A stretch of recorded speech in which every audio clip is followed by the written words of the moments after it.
Assalamualaikum warahmatullahi wabarakatuh. Hai, kembali lagi sama kakak Karani.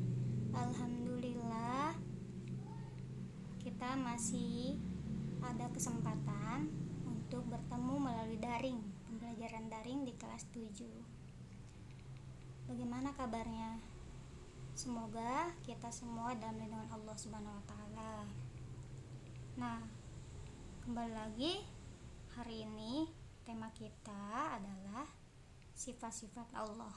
Apa aja tuh? Ada sifat wajib, sifat mustahil, dan sifat jaiz. Nah, apa sih Kak sifat wajib?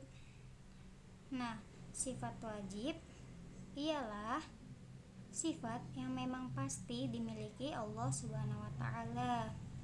Karena memang sifat ini untuk memberitahu kita kalau Allah itu ada, dan sesuai juga dengan keagungannya yang menciptakan dunia ini atau alam semesta ini. Nah, sifat wajib bagi Allah dikelompokkan menjadi 4. Yang pertama ada sifat nafsiyah. Sifat nafsiyah adalah sifat yang memang ditujukan untuk menegaskan adanya Allah Subhanahu wa taala. Sifat nafsiyah ada satu, yaitu wujud, yang artinya ada. Nah, ada di sini adanya Allah Subhanahu wa taala dapat kita buktikan dengan adanya dunia ini dan isinya yang kita tempat tinggalkan. Semua barang yang ada di lingkungan kita ini pasti ada yang membuat. Contohnya, ada meja, pasti ada bapak atau abang-abang pembuat meja.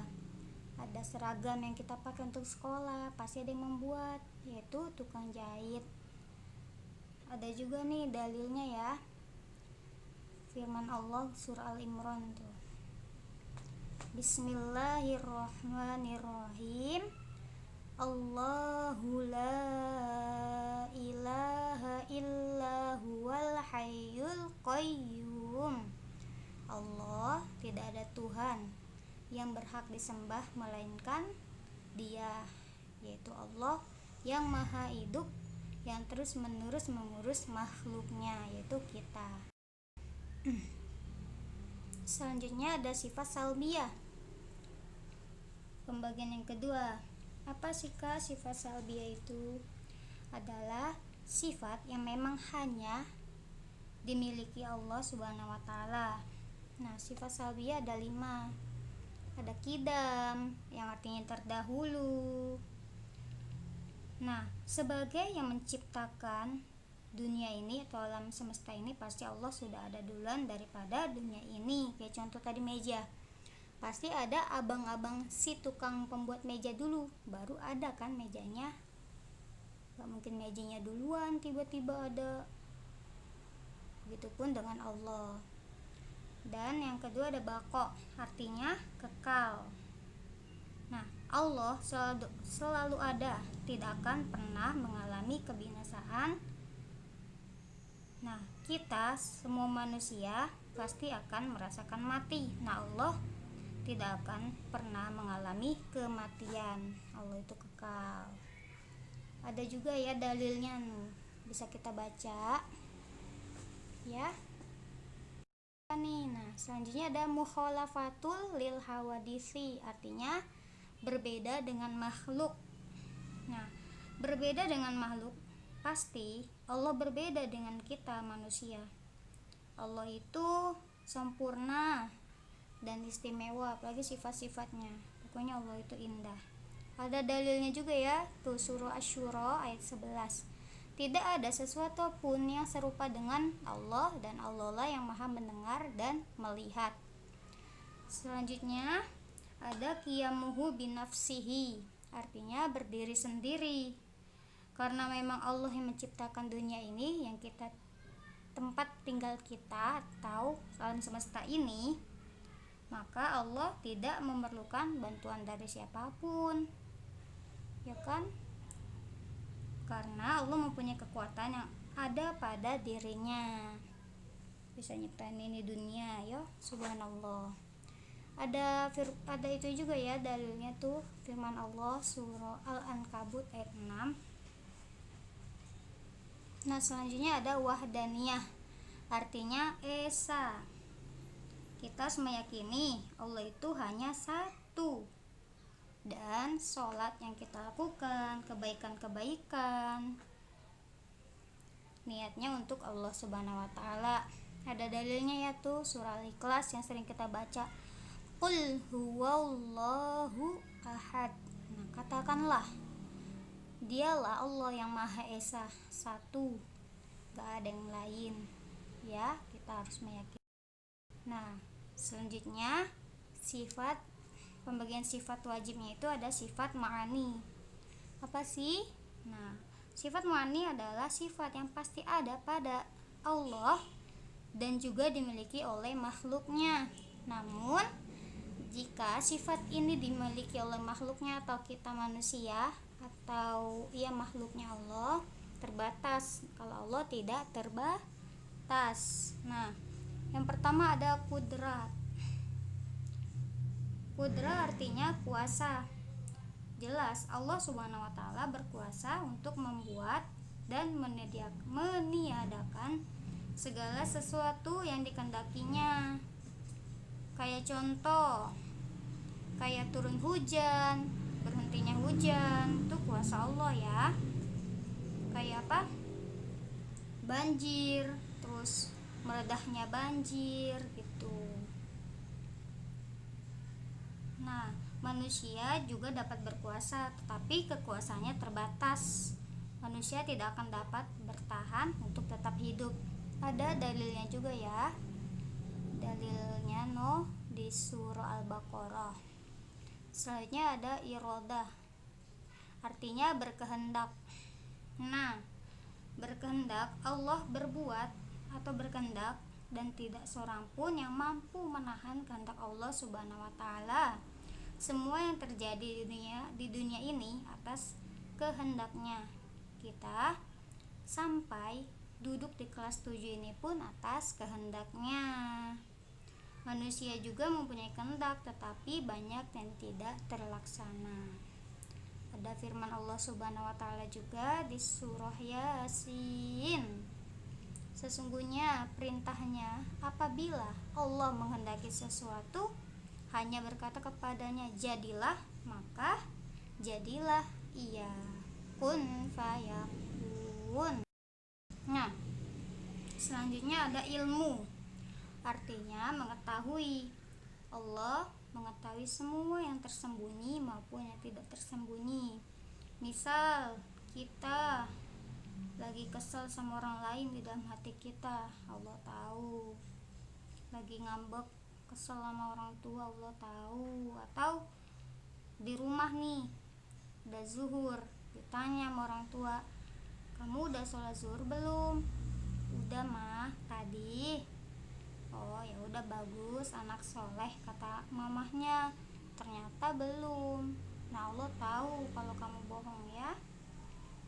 Ada ininya juga ya, dalilnya.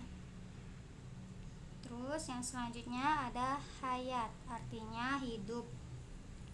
Seluruh kehidupan makhluk kita manusia hanya ada di tangan Allah, karena Allah yang mengatur semua kehidupan yang kita jalani ini. Baik kita jatuh sakit, sehat pun gitu. Ada dalilnya juga ya. Nah, selanjutnya ada sama, artinya mendengar. Jelas Allah Maha mendengar semua yang diucapkan manusia, baik itu di dalam hati atau di dalam lisan. Kayak kakak berbicara, baik itu suara semut hitam jalan di gelap gulitanya malam, pasti Allah dengar. Baik itu orang, berjuta-juta orang lagi berbicara, pasti Allah dengar. Manusia juga mendengar, hanya saja terbatas. Ada dalilnya ya. Al-Hujurat ayat 1, sesungguhnya Allah Maha mendengar lagi Maha mengetahui. Selanjutnya ada basyar, artinya melihat. Allah melihat segala sesuatu, baik yang besar maupun yang kecil. Ya, maupun itu semut berjalan di gelapnya malam, pasti Allah melihat tanpa ada alat atau perantara. Nah, kita juga manusia melihat cuman terbatas. Nah, ada dalilnya juga ya, surah Al-Isra bisa kita lihat di situ. Nah, selanjutnya ada kalam, artinya berfirman. Berfirman di sini berarti Allah Subhanahu wa taala berbicara melalui firman-Nya yang berupa wahyu, terus dijadikan Al-Qur'an. Nah, kita juga manusia berbicara. Namun berbicaranya mempunyai ruang dan waktu.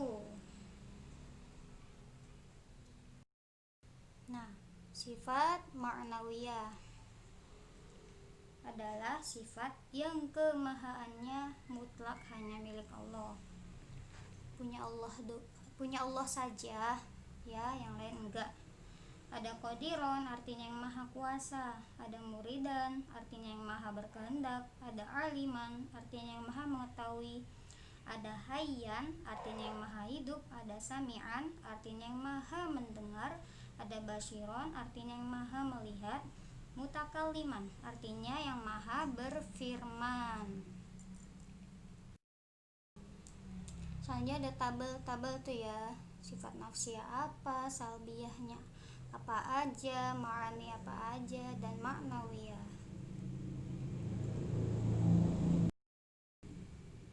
Nah, selanjutnya adalah sifat mustahil. Apa sih Kak sifat mustahil? Adalah sifat yang tidak layak disandarkan pada Allah sebagai pencipta alam ini atau dunia yang kita tempati. Atau sifat mustahil ini lawan dari sifat wajib tadi. Nah, ada sifat-sifat jaiz. Apa sih Kak? Nah, sifat jaiz adalah sifat kebebasan Allah Subhanahu wa taala untuk berbuat sesuatu atau tidak berbuat sesuatu sesuai dengan kehendaknya yang mutlak. Fi'lu kulli mungkin au tarkuhu, memperbuat segala sesuatu yang mungkin terjadi atau tidak memperbuatnya. Selanjutnya ada tabel sifat-sifat Allah Subhanahu wa taala dan artinya. Mungkin kalian bisa menghafalnya nanti ya.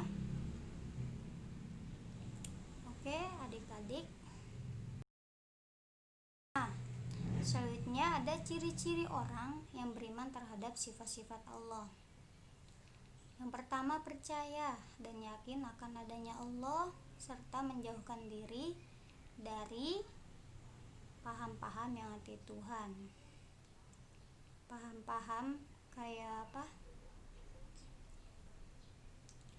Orang-orang yang ini yang percaya akan gak adanya Tuhan, pasti ada. Kedua, mempercayai bahwa Allah Maha Pencipta alam dan segala isinya adalah Maha Azali, yaitu sudah ada sebelum adanya sesuatu apapun selain diri dia sendiri, selain Allah. Ketiga, meyakini bahwa segala sesuatu yang bernama makhluk pasti binasa, mati, dan musnah kecuali zat Allah yang kekal tidak akan pernah mengalami perubahan. Yang keempat, percaya bahwa Allah Subhanahu wa taala sebagai Maha Pencipta pasti berbeda dengan semua makhluk yang diciptakannya. Kelima, senantiasa hidup bergantung pada kekuasaan dan kehendak Allah Subhanahu wa taala. Terakhir, tidak berbuat kemusyrikan atau menyekutukan Allah dengan Tuhan yang lain. Kita harus percaya kalau kita hidup, sholat, mati hanya untuk Allah Subhanahu wa taala. Nah, oke, slide kita cuma sampai di sini. Nanti kalau ada yang mau ditanya masih ada yang bingung, kita lanjut ke grup WhatsApp ya. Oke adik-adik, udah selesai nonton video ini, kalian lanjut ke grup WhatsApp, kita diskusi. Oke, assalamualaikum.